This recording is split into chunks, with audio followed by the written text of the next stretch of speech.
is up, team, and welcome back to my YouTube channel. So, for today's video, tuturuan ko kayo kung paano mag full admin access dun sa Globe at Home prepaid wifi nyo. Ang model ay ZLT S10G.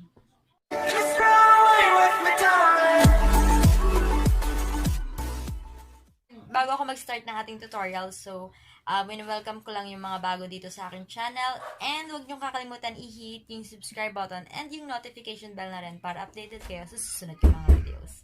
Tayo mag-start ng sa pag-full admin access. Mayroon tayong kailangan na dalawang apps na kailangan natin siyang i-download and i-install sa Android phone natin. Kailangan natin ng Explorer na app. So, ganito siya.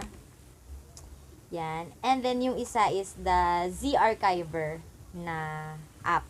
So, eto yon. So, etong dalawang to, yan yung kailangan natin na apps.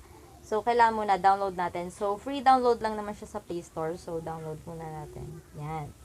Kailangan connected ka muna dun sa inyong wifi or dun sa modem.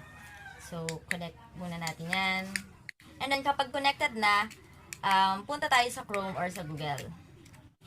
And then, i-type natin dun sa search box yung 192.168.254.254. So, yan.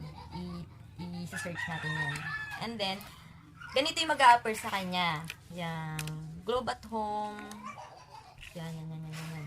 And then, i-login mo lang siya. So, login is nandito sa may right side, upper right side ng screen nyo. So, login. So, yan. So, pag nag-login ka, i-type mo lang yung user. And then, nandun siya sa likod ng modem. So, para mag-login, ito yung ilalagay natin, yung nandito sa ilalim ng, ito yung modem nyo. So, nasa ilalim niya. So, ito yon. Ito yung nandito. So, ang ilalagay natin is, para dun sa user name, so user. So, dapat, small letters lang lahat na user, U-S-E-R. So, small letters lang.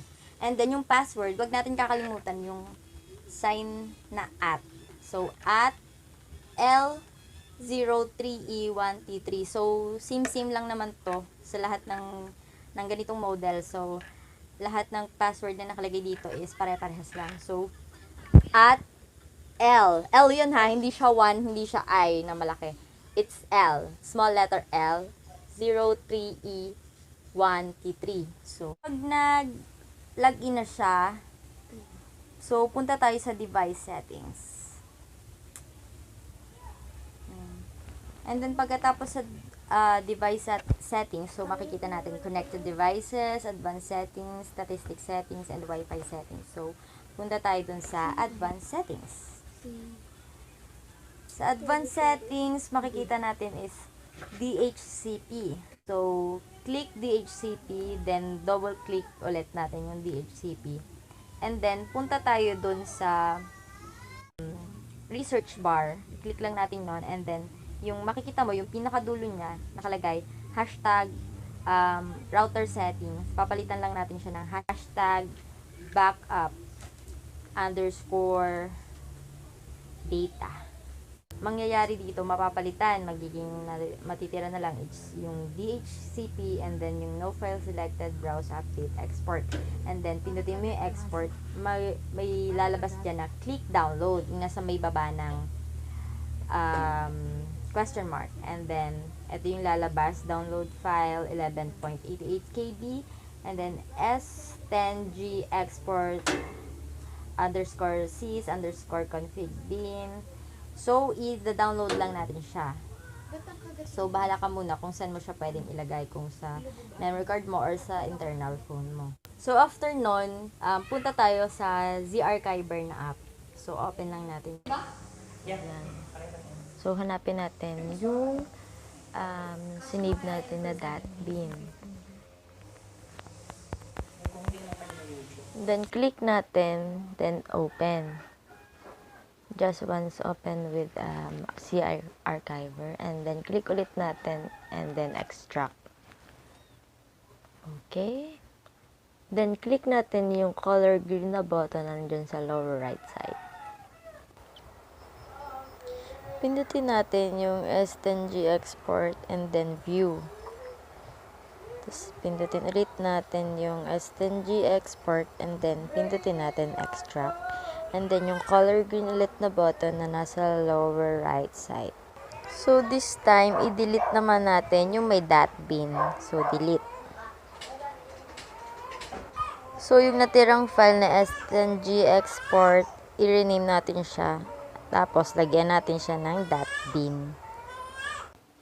I-click ulit natin yung S10G export sysconfig.bin and then view.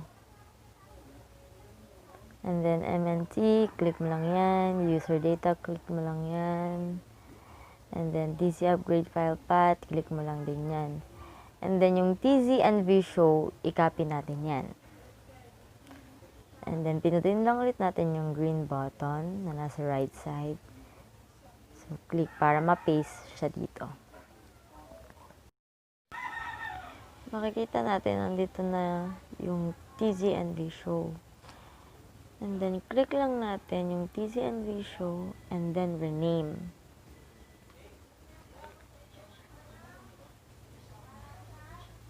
So, lagyan natin siya ng 1. So, magiging TZ underscore and vShow 1. Okay. This time, punta naman tayo sa Explorer. Yan. Then, hanapin natin yung nasave natin na TZ and vShow 1.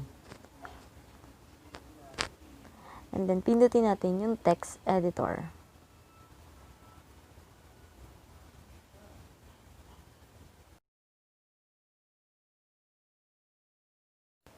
Then, click lang natin yung tatlong dots na nandoon sa upper right side.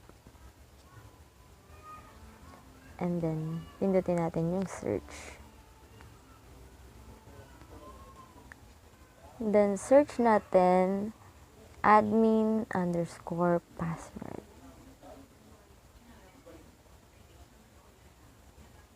Dapat malaki yung letter P. Capital letter P.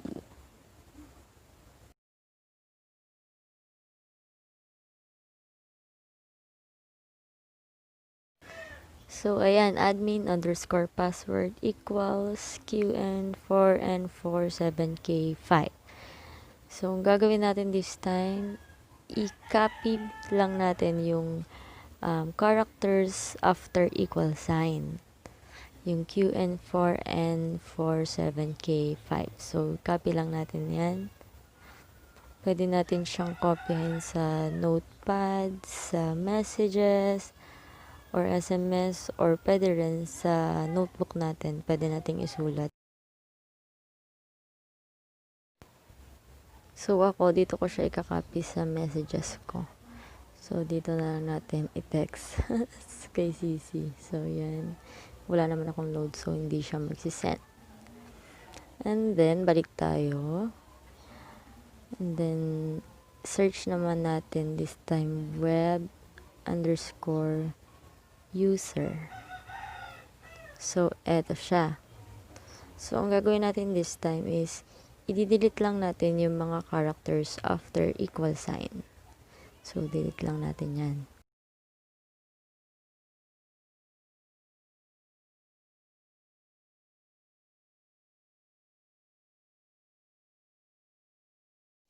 Then, next search naman natin, web underscore page.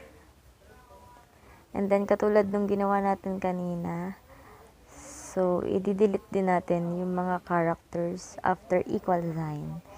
Yung mga numbers or letters pagkatapos ng equal sign. So, ititira din natin yung equal sign.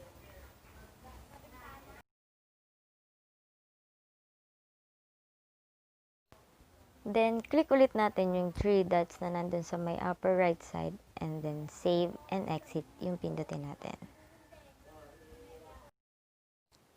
So, madadagdag yung TC underscore and vShow 1 dot back. So, pinaka-backup nung TC and vShow 1. minimize lang muna natin, then punta tayo ulit sa Z Archiver. So, makikita mo, madadagdag na yung TZNV show back. So, press natin ulit S10G export, then click view. So, yan makikita natin. So, click MNT, then click user data.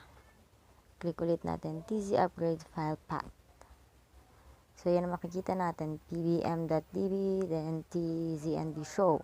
Click the green icon na nandyan sa lower right side, and then click the paste button.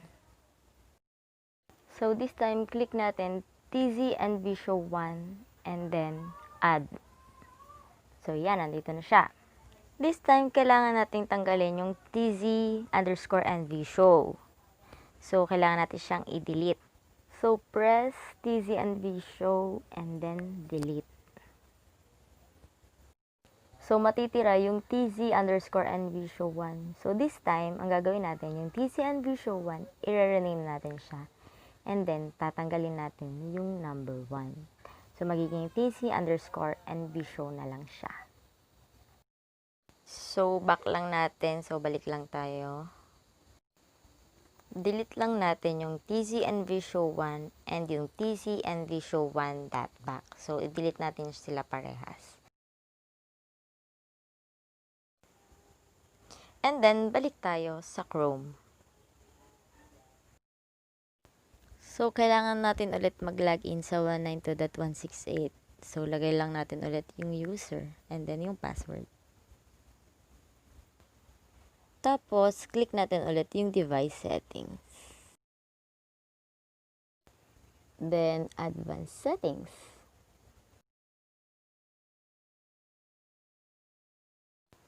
So, ganun lang ulit. Click DHCP once and then double-click ulit yung DHCP.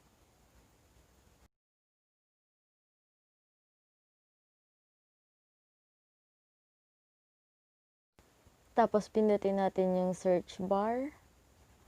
And then, ganun ulit, katulad ng ginawa natin nung una. So, makikita natin yung router underscore settings. So, di-delete natin ulit yon and then papalitan natin ulit siya ng backup underscore data. Tapos, click natin yung browse. Tapos, hanapin lang natin yung file na sinave natin na S10G export.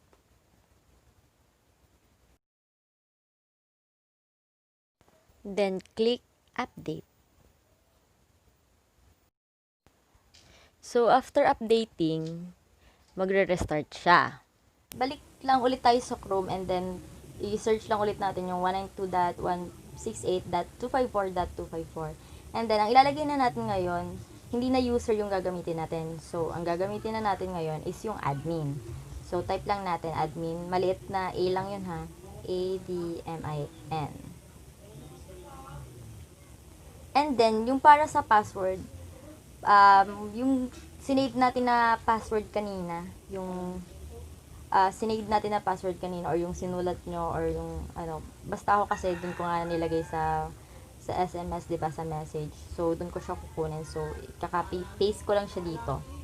So, siya na yung magiging password. Then, pwede nyo na rin i-save yung password nyo para every time na mag-open kayo ng dito sa server, every time na mag-open kayo dito, so hindi nyo na ita-type ulit ng paulit-ulit yung password. So, kapag sinave nyo siya, so, nakasave na siya doon. Pag pinindot nyo lang yung admin, so automatic na maglalagin na siya. So, yan. Kapag nakapasok na kayo, so makikita nyo, nadagdagan na siya. So, meron na siyang voice settings. So, nadagdag siya. Pupunta tayo sa device settings. So, yung DHCP kanina, so nadagdag na rin siya. Nagkaroon na siya ng, ayan, marami na siya. May bands locking na, yan, cell locking, backup data, whatever. So, nadagdagan na rin siya. So, that's it. So, okay na full admin access na natin yung inyong ZLT S10G na Globe at Home prepaid wifi. So, lalakas na yung, kung mapapansin nyo dun sa bar, yung nandun sa mismong modem. So, lalakas na siya. So, madadagdagan na yung bars na yon. Kasi nung una, kahit na meron naman siyang kung merong ilaw yung sa may bar dun sa, para dun sa signal. So, nung una kung mapapansin nyo, pero ang bagal. Ngayon na full admin na natin siya, so lalakas na yung signal ng Globe at Home prepaid wifi niya. So, done. So, okay na. So, yan guys, tapos na. So, kung meron kayong gustong gawan ko ng tutorial next time, so comment down below lang kayo. And kung anong inyong reaction, any opinion, suggestion, violent reaction, yan. So, i-comment nyo lang down below. So, that's it for today's vlog. And don't forget to comment, like, share, and subscribe. So, thank you for watching. Bye-bye. See you on my next vlog.